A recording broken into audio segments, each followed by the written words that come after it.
What's up everybody? Today I'm going to show you 4 different ways to patch up different types of holes in your sheetrock, ranging from large holes like this, to medium holes like this, to all these small different kinds, and to weird ones like this. And we're going to make this wall look like this wall.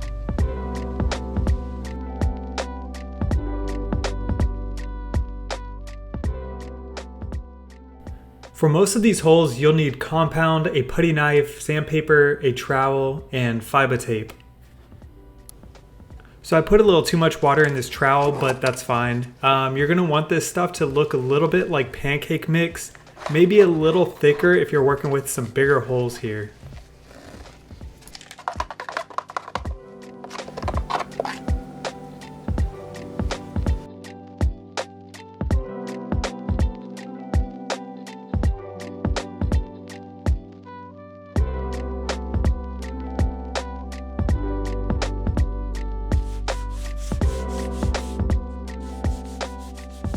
So this hole here is just a little too big to fix without using this fiber tape, which is basically like using rebar in concrete, prevents the concrete, or in this case, prevents the compound from actually cracking.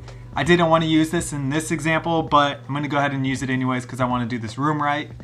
But yeah, let's check it out.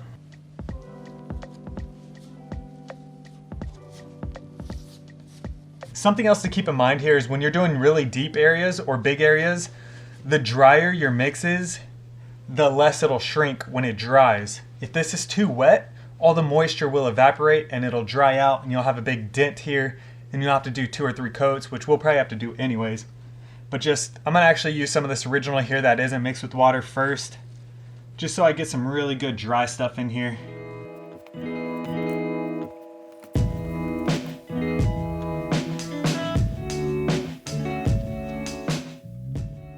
Now I would pretty much leave it at this if it wasn't so big, but since it is big, again I'm going to use this.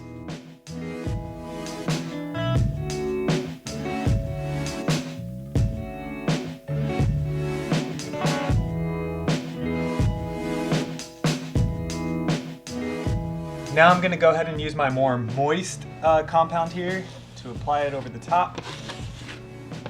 And we'll definitely need a second coat, maybe a third coat, that's alright.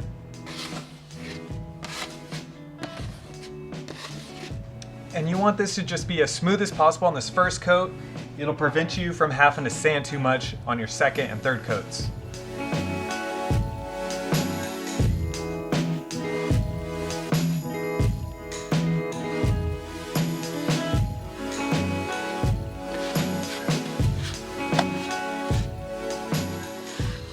That is so smooth right now. Once it's painted, you won't even be able to tell it's there. I know on camera it's all shiny and reflective. You'll see.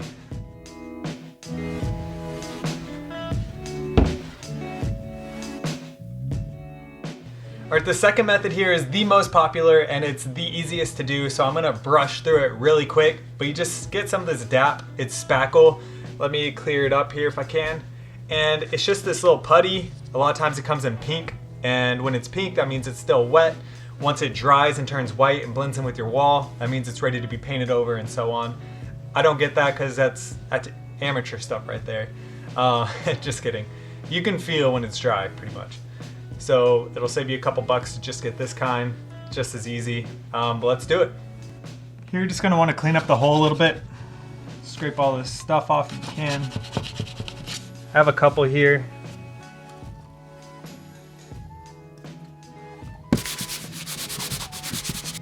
You just get it with your finger. Oh, this is a fresh cup right here. And you just dab it in there. It's called DAP, but it should be called dab.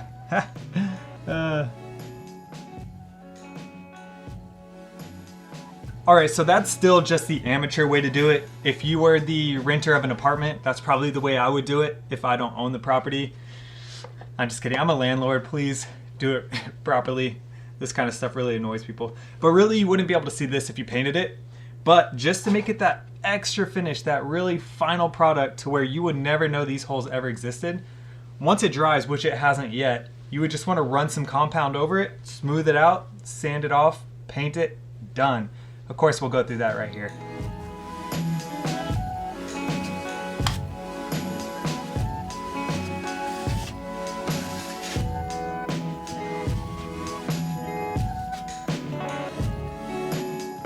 And finally we have this freaking mess here. It's just all kinds of stuff going on. So first, you're gonna wanna clean it up.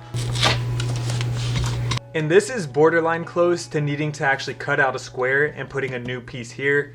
I'm not going to, because that is the hardest and last case scenario I want to deal with. And we're gonna show you how to do that on this other hole. But for this one, I'm gonna do it similar to how we did on the first hole. And this is actually something you can buy, and it's a kit that you can buy at the store. I'm gonna make my own kit, but this is another really popular method here.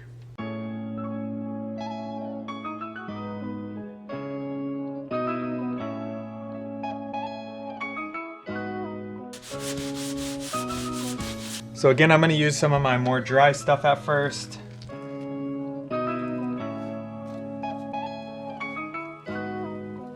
So this hole probably borderlines on me replacing it with a whole new square of sheetrock.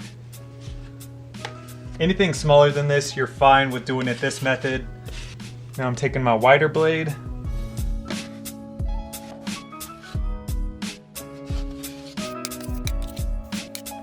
And I'm adding new stuff and taking away other stuff. Just filling in all the holes, all the divots. And I'm fanning it out pretty wide around the hole as well. And it's not going to be perfect on your very first run. Now this is again where we're going to use this fiber tape and where you really need fiber tape.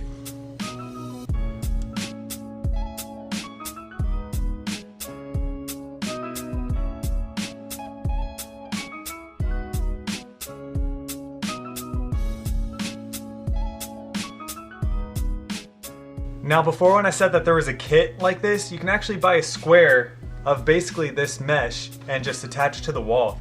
Those squares that were like $5, you can get this whole roll for about $5, I believe, maybe 10. But this can do 50 of these holes, while that square can only do one hole. Now we're gonna come on top of it with some more compound.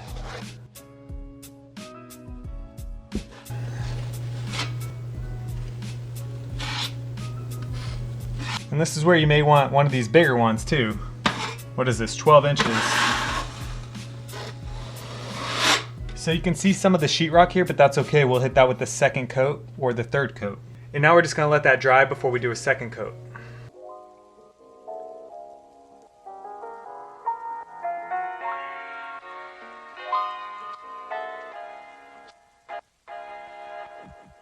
And now for coat number 2.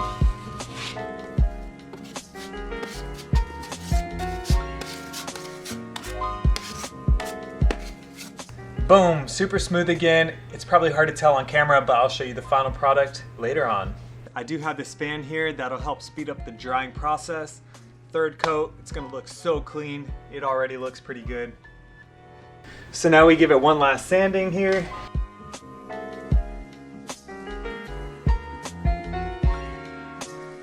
All right, now for our last hole, this one here, one of the holes that go all the way through your wall.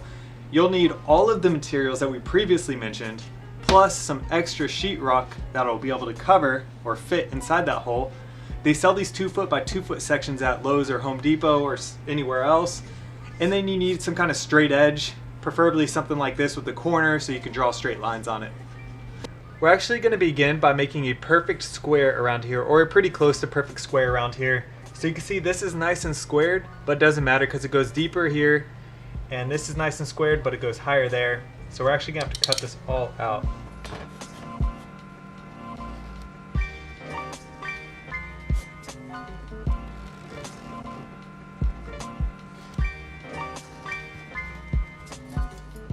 Oh, and one other tool you might need for this is actually a sheetrock saw here, or I think they might call it a keyhole saw.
So now we're just gonna let this dry, then we'll sand it a little bit, apply a second coat, sand it, and then probably a third coat, sand it, and then ready to paint. Alright, now for this last hole here, it's in pretty rough shape now. Once we get some of this on here, oh, that's beautiful.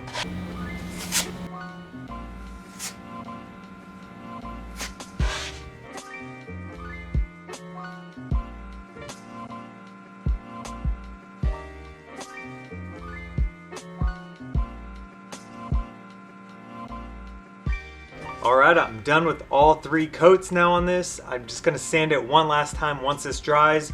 It'll be ready for me to roll some paint on this. So yeah, I'm really proud about how this came out. I think it'll be a couple days before I do the final shot of this because I'm going to paint this entire room. So I'm not just going to paint this section for the video because there's a lot of cleanup with painting and all that. But yeah, I think it's going to look good. Stay tuned.